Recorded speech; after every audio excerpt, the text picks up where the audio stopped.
So Daf Yutet Amud Aleph on the top. The Mishnah said about that a person should not dig a pool of launderer in the three tfachim on the side of a wall of his neighbor. Amar Rav Nachman Amar Bava Batra Daf. Rav Nachman said in the name of Bava Batra Daf, Lo shanu ela min al-machmetzan. What the Mishnah said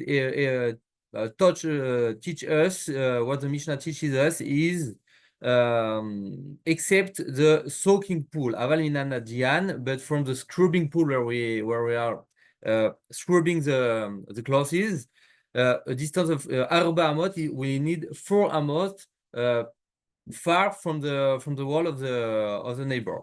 We have also Braita that teaches this the same thing. Launderer pool must be distanced 4 amot from the wall of the neighbor. But the Mishnah, the Gemara asks that in the Mishnah we learn that we need to distance only from 3 tfachim.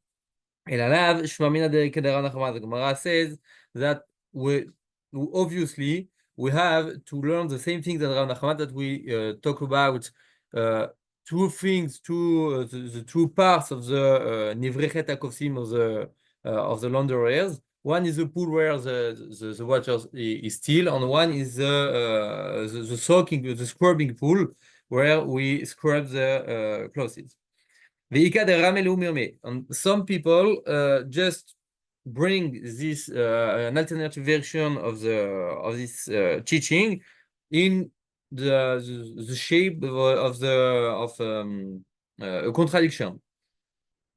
We learned in the Mishnah that the launderer pool must be distant 3 tfachim from the wall. But in the Baraita it was said that we need 4 amot. Rav Nachman answers this contradiction in the name of Bava Batra Daf and says, Lo kasha, it's not a difficulty. Here the Mishnah references to this something from the soaking pool. And here the Baraita refers to the scrubbing pool. Rabbi Chiyal, the son of Rav Avia, took this qualifications, this same Baraita, this same ruling explicitly. אלא אם כן הרחיק משפת מחמצן ולכותל 3 טפחים, one people may not dig the launderer pool in the near of the wall unless we have a distance at least 3 tfachim from the wall for the soaking pool. So it really explicits which part of the launderer facility we have to distance from the wall. Going back to the Mishnah stated that the sad besid, that if a person dig a pit, he has to apply the distance, and then he has to apply lime to the walls. As the Gemara asks, they ask. The Mishnah says that the person should apply lime to the walls of the pit that he will dig. As they ask in the Bet HaMidrash, "V'sad besitnan o dilma o sad besitnan." Does the statement "v'sad besid" to that the person should apply lime is a necessity, is mandatory? He has to distance 3 tfachim and sad besid, apply lime, or it's only he has to distance 3 tfachim or apply lime. It's one or the another, or it's one plus the another. Pshita de besad besidna. The Gemara decides to state that it's obvious that it's and he has to apply lime. The Yisal Kadatar de osa besidnan, because if you should think that in the Mishnah states or he applies lime, if so, in the Mishnah we should the 2 statements should be combined and talk together, not vesad besid at the end of the Mishnah. As the Gemara rejects this proof and says, "Dilma mishum de lo dame hayezeka." Maybe why the Mishnah did not combine the 2 statements of sad besid and the 3 tfachim. Maybe it was because it's not the same type of damage. Maybe it's because in one case it's one type of damage, on the other case it's another type of damage. Resha Hezekah Dimtuna, because in the first statement, the damage is caused by the moisture of the pit. Sefa Hezekah Dehavla, but at the end of the Mishnah, we talk about a damage that's caused by the heat, by the heat of the things that are broke near the wall of the neighbor. As Tashma, come and learn from something the Gemara brings about that. Rabbi Yehuda says, Sela haba beyadayim. If the ground, the soil in the neighborhood near the wall is so soft that it comes in the hand. It can be easily taken. The Braita says that one may dig his pit in one side, and the other can dig his pit in the other side. But each one has to distance 3 tfachim from the boundary and applies the lime to the walls of the pit. Astama, the Baba Yadayim, the Gemara says that the reason why each one has to apply his lime and distance 3 tfachim is because the soil is soft. But if it's a regular soil, if it's a regular ground, maybe it's not necessary. But if the soil does not come in the hand, it's not necessary to have 3 tfachim and apply lime. Maybe only one. Adumar rejects also this and says, it's possible that it is the same law, it's the same thing, even though the soil is a regular ground. And one must apply lime and also distance 3 trachim. But the Barisa wants to teach us something new about the fact that even if the soil, the ground is soft, is really soft, we might afford that since the soil is soft, we might afford that we need a larger distance, not only 3 tvachim, but more than 3 tvachim. As Kamashman, the Bareta informs us, teaches us that we need only 3 tvachim, like a regular case. So we don't have the answer that it's to know if it's or applies lime or and applies lime, but it seems from the Barita and from the end of the one that it's and apply lime, that the people should distance 3 tvachim and apply lime to the pit. אז the Mishnah said, מרחיקים את הגפן ואת הזבל ואת המלח ואת הסלעים, וכן distance everything, the olive refuse, manual salt, stones, and everything that must be kept at least 3 trachim from the wall of the neighbor. That's Nanata. We learn in another Mishnah in Shabbat. With what material one can wrap food before Shabbat to keep the heat. And with what material it's forbidden. One may not wrap with olive refuse, manual salt, lime, or sand, whether it's wet or dry. Because in Shabbat the halacha is because it can mosif hevel, it can be hotter, and it's like bishul in Shabbat. As the Gemara asks why we saw that almost everything is the same, and why in the Mishnah in Shabbat the Mishnah brings hol, the sand, and here in our Mishnah it's only brought selaim, the stones, but not the sand. In our Mishnah it's selaim and not hol. But in the Mishnah in Shabbat it's mentioned the sand, but not the stones. Rabbi Yosef wants to answer and say, it's because usually the people do not wrap hot food with stones only with sand. That's why in the Mishnah on Shabbat they didn't bring the stones because the people don't do it. אז אמר לאביי, אביי said to Rabbi Yosef, וכי דאכן שבני אדם להטמין בגיז צמר ולשון של ארגמן, is it usual to people to wrap food with wool shearings or strips of purple wool?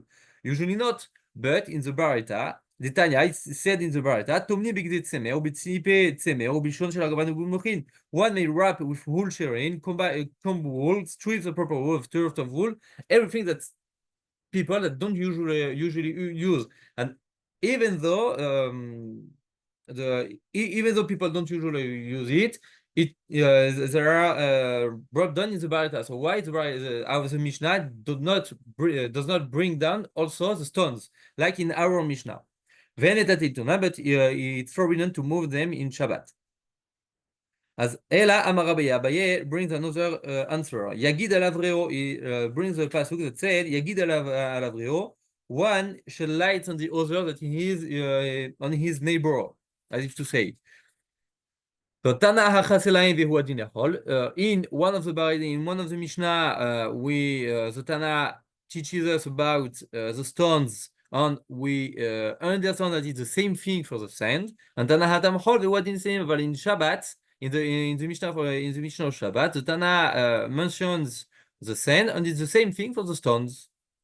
As Elmaleh Rava objects to Abaye and says, if you want to say these things that we can learn one from another, we should have mentioned everything in one of the Mishnah.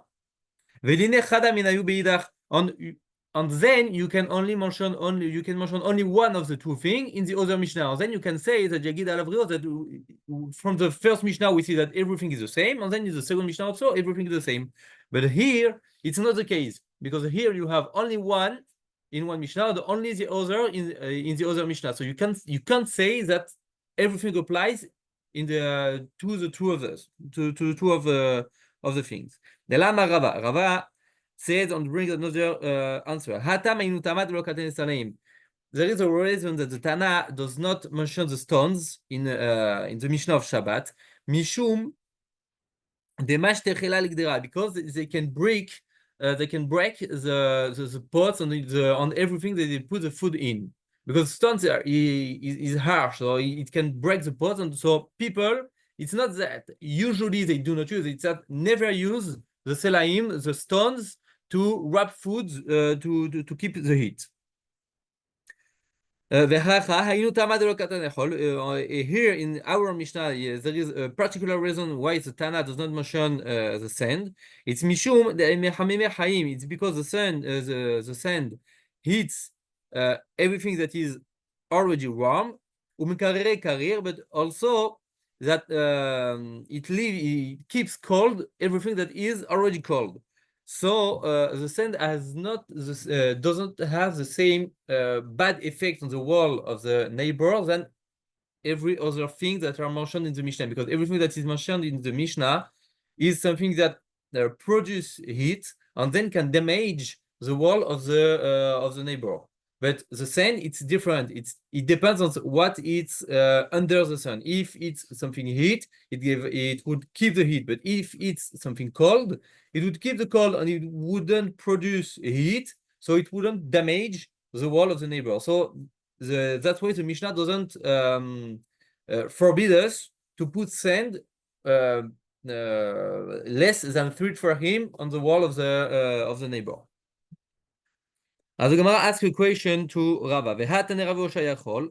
Rabbi Oshaya in the Baraita, in one of his Baraita, he also includes the sand in the things that are forbidden that have to be distanced from the wall.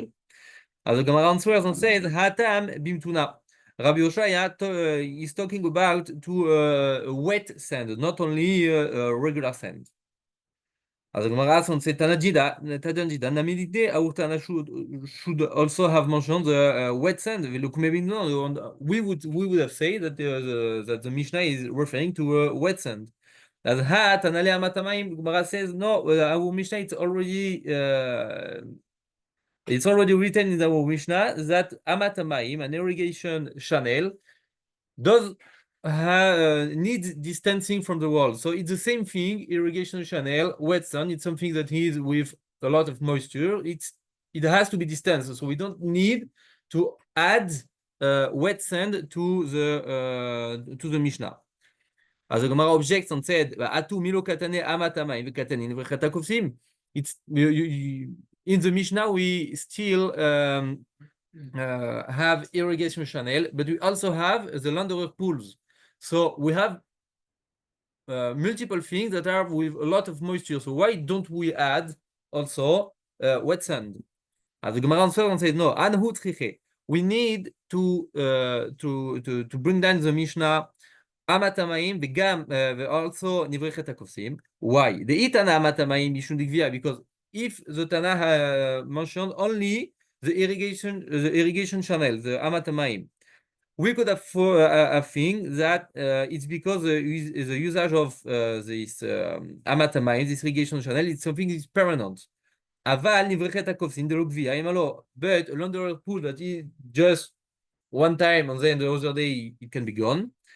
We could have thought that it's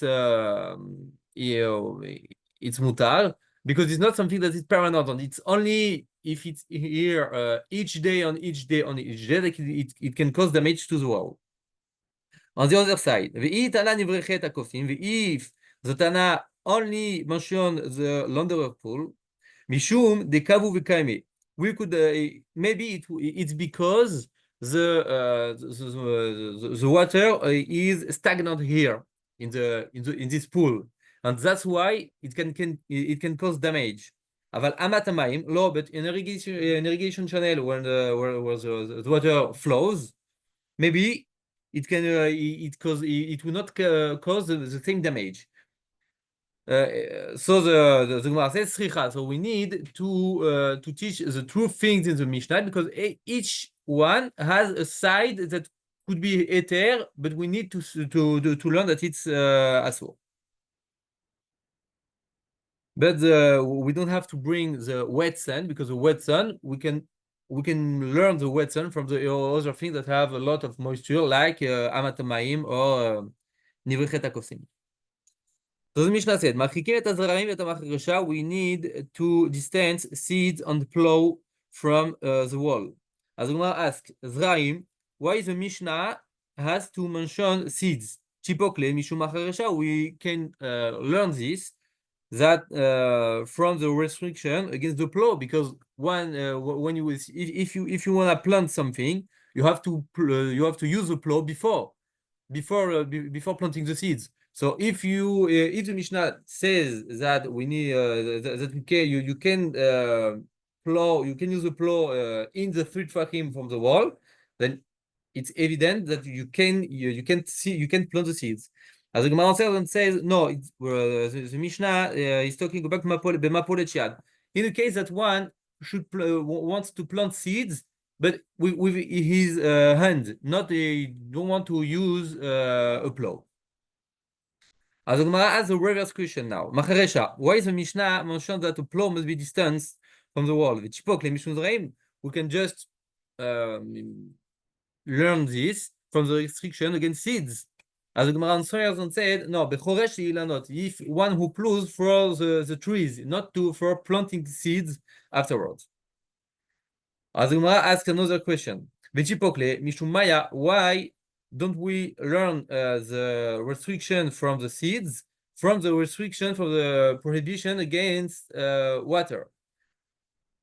Because if you want to plant something, you have to bring also water for near the wall. As Tana Beretz Israel Kez, Tana refers to planting in Eretz Israel. On Eretz Israel, it's written in the pasuk that Im Tara Shemayim Tishtemayim, that the Eretz Israel is depending from the rain or not from the water that we bring to help growing the everything.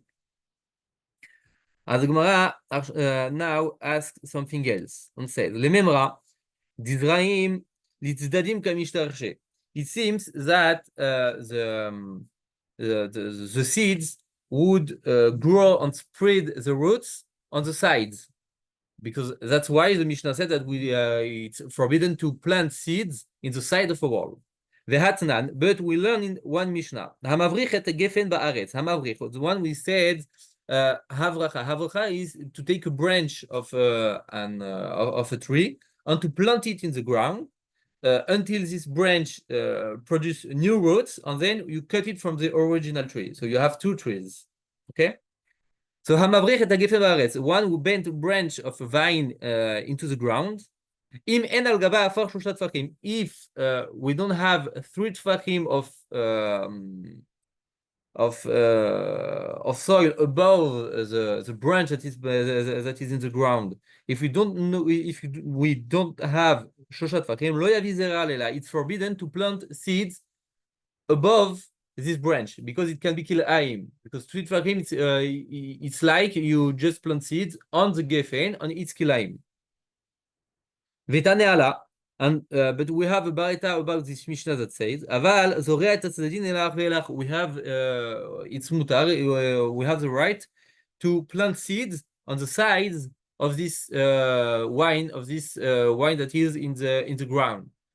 So, and it's not kilaim. So if it's not kilaim, that's it's because that the roots don't go on the side. So the seeds are on the side. We have the vine, the branch of the vine in the middle, and then seeds on the side. But it's not kilaim. But if we plant the seeds above the gefen, then it's kilaim.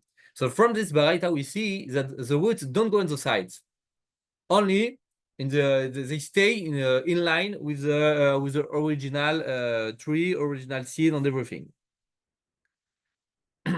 אז אמר רבי חגה בשם רבי יוסי, רבי חגה wants to answer in the name of רבי יוסי, מפני שמחלידין את הקרקע ומענין ענף התפוח. Why we can't, it's forbidden to plant something in the 3 tfachim close to a wall. It's not because it can the roots can damage the wall, but it's because they make the soil softer. So the roots will break the ground, and the soil will be softer. We can rise, and then it's for the foundation of the wall that can be damaged, but not the wall on himself. One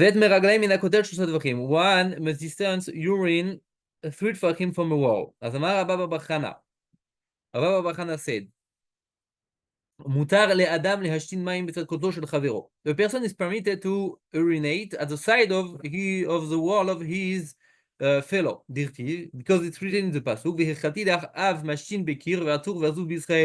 I will cut off from Achav one that urinates against the wall. That's to say, every male from the family of Achav, everything that is every wealth that's stored in the house, and everything that's left out in Israel. The had and nan, as the Gemara asked and said, we learn in our Mishnah that we have to distance urine 3 tfachim from the wall. So how Bava Batra can say that it's permitted to urinate at the side of a wall? As the Gemara says, no, hatam b'shofrim, in the Mishnah, our Mishnah that forbids this, refers to urine that is poured from a chamber pot, not directly. Tashma. As the Gemara brings another question. Come and learn from Braita. Lo yishpoch adam mayim b'tzad kotlo shel chavero. A person may not pour water at the side of his fellow's wall, ela im ken yirchik mimenu shlosh tvachim, unless he has the distance of 3 tfachim. As the Gemara says, hatam nami shofrim, here too, where the Braita refers to water that is poured from a chamber pot or from a pot. Anyway, it's not directly the water on the wall. As tashma, another Braita. Lo yashin adam mayim b'tzad kotlo shel chavero. A person may not urinate at the side of his fellow's wall, unless he has a distance of 3 tfachim. In what circumstance does this apply? Bekotel levinim, if it's a wall made of bricks. But in a wall made of stone, he only need to distance himself to as far as so he would not damage the wall. The kama, what is this distance?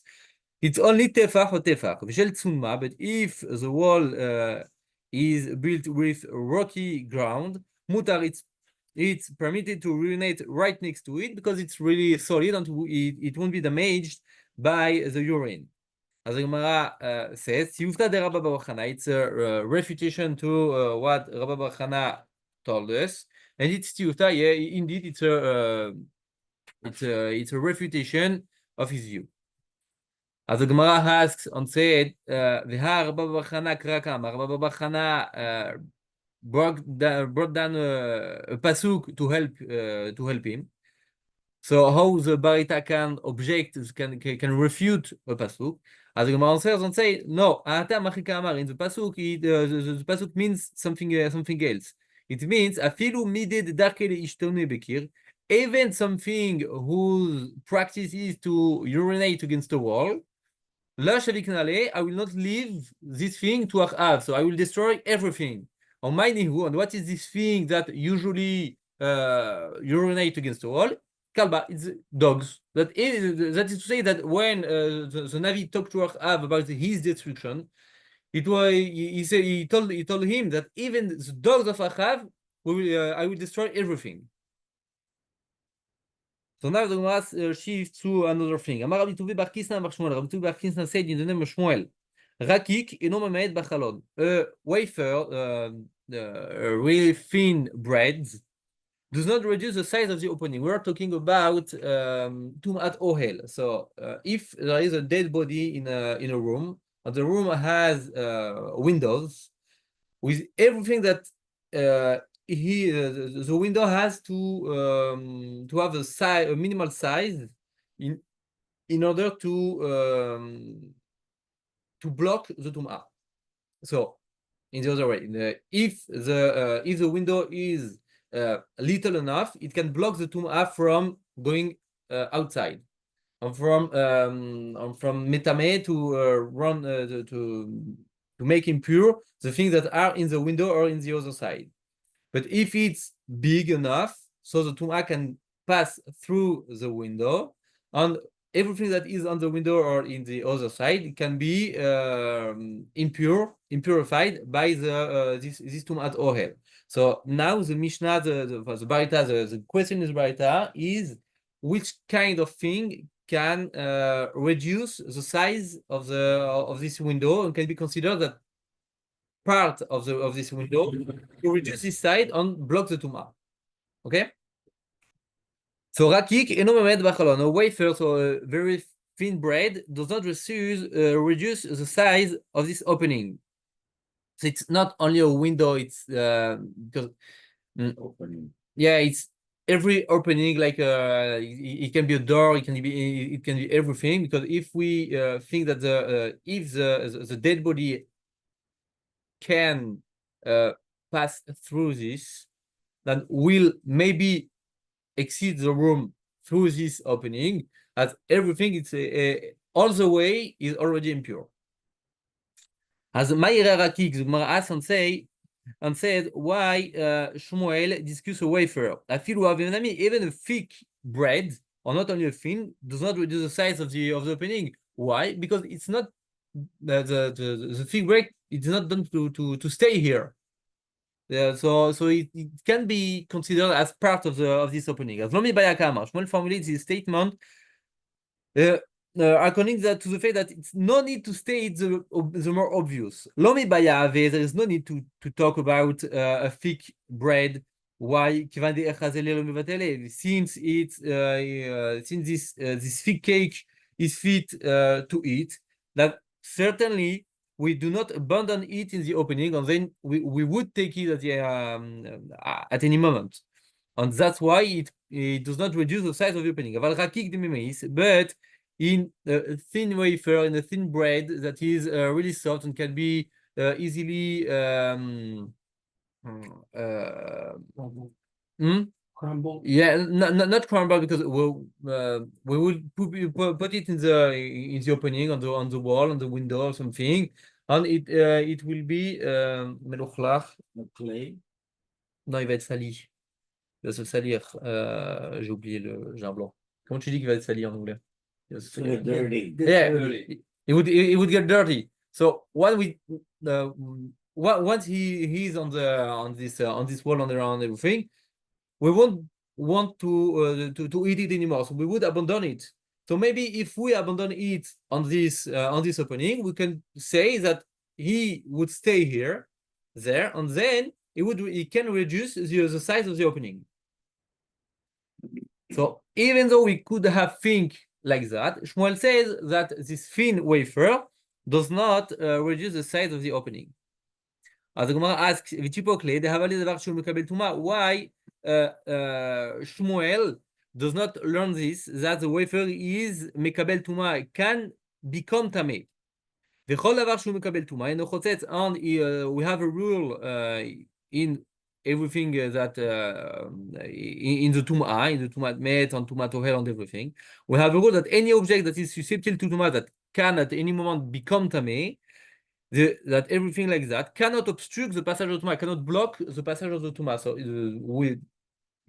So if we have a room, only one door, and is the door, if it's blocked by something that it can make a bel Tumah, we don't mind it, and all the way is tameh, even though there is something that blocks this door.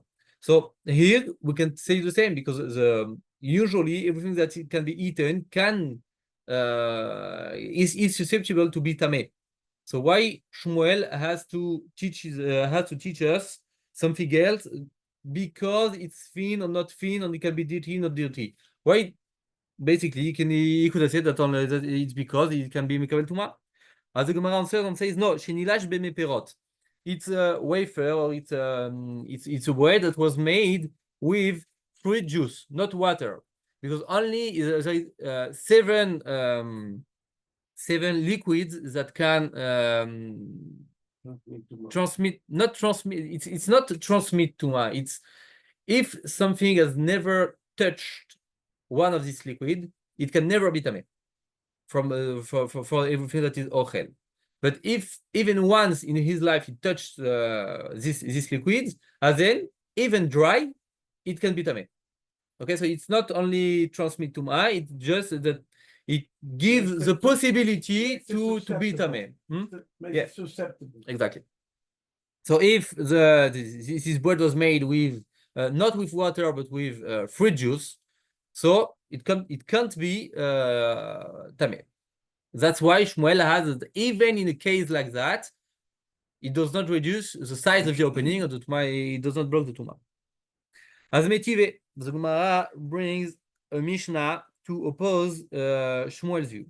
Kupa mela teven. If we have a box full of straw, vechavit mela grogrot, or a cake is full of dried figs. Hamunachim bachalon, and these things are lying in the opening. In the same case, Ro'im, as we have to consider, if we remove the box or the cake, and on the straw or the figs will be able to stay in the opening by themselves. And then the straw of the fig can, we consider that they obstruct the passage of the tumah, because they reduce the size of the opening, the imlav. But if the straw of the fig can't stay in the opening without the support of the containers, and chotetim, they do not obstruct the passage of the tumah. And how does this contradict Shmuel's ruling? That's why hateven chazeliv himto, but the straw is fit to we can give it to one animal. So it's not the soap is not done to stay in this opening, so we can take it just to give it to an animal. So what is the reasoning for Shmuel to say that if we can eat it, not eat it, we can always that even though something can be eaten, so we don't abandon it, even though it can reduce the size of the opening. Is clear? Yeah. As the Gemara answers and says no. The Mishnah is dealing with saria. Saria is rotted straw. So rotted straw we can't give it to an animal because it's not something that can be eaten. As the Gemara asks something else. No, even rotten straw, we can take it for to make clay. As the Gemara says on the no, in this straw there is also thorns, so we can you cannot use it for making clay. But at least this thing is fit to use for fire if you wanna lit a fire. As the Gemara said no, bimtuna, it's a wet straw. No, you can't use it for to lit fire. At least if you make a big fire, large fire, you can also use it for to lit it. As the Gemara said no, it's not something common. So if this thing is not something common, we don't have to take it in consideration. So if it's only fit for something that is not common, we just only consider that it can be abandoned here, and that's why it can reduce the size of the opening, according to Shmuel's opinion. As now the Gemara shift to the other thing, that is the grogod, the dried figs.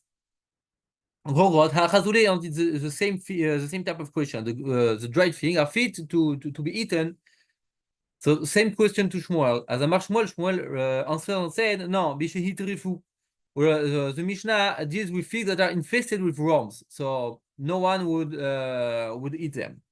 And it's the same thing Rabbi Baravua talked to us in the Baraita. That the Mishnah is talking about figs that are infested with worms. As now the Gemara asks question about the Mishnah itself. What are the circumstances of this chavit, this cake? If the opening of this chavit is outward, then the chavit by itself should obstruct the passage of the tuma. Why? Because chavit, the basic chavit in the Gemara is made of earthenware, and then everything that is made of earthenware cannot be purified from the outside of the keli. It only has to the tuma must enter the keli, so the opening of the keli should be on the tuma, on contact of the tuma, to be purified. So if the keli has the opening outside, facing outward, and then the tuma only, only touches the walls of the keli, and then the tuma cannot enter the keli. So it obstructs the tuma, and then the cake on itself should reduce the size of the opening. Why do we have to consider the dried figs that are inside? You should stop and start on the new page. Just just for the answer. The Gemara answers and says, Ela de Pumalegav, we're talking about a case when the opening is inward, and then the tuma can enter into the chavit. Also we can bring another answer. Leolan de Pumalebar, even though the opening is in the facing outward, what is the case here? It's bechavit shel Masechet. The Mishnah deals with a chavit that is made of metal, and metal, even it doesn't matter where is the opening, metal is mikabel tuma.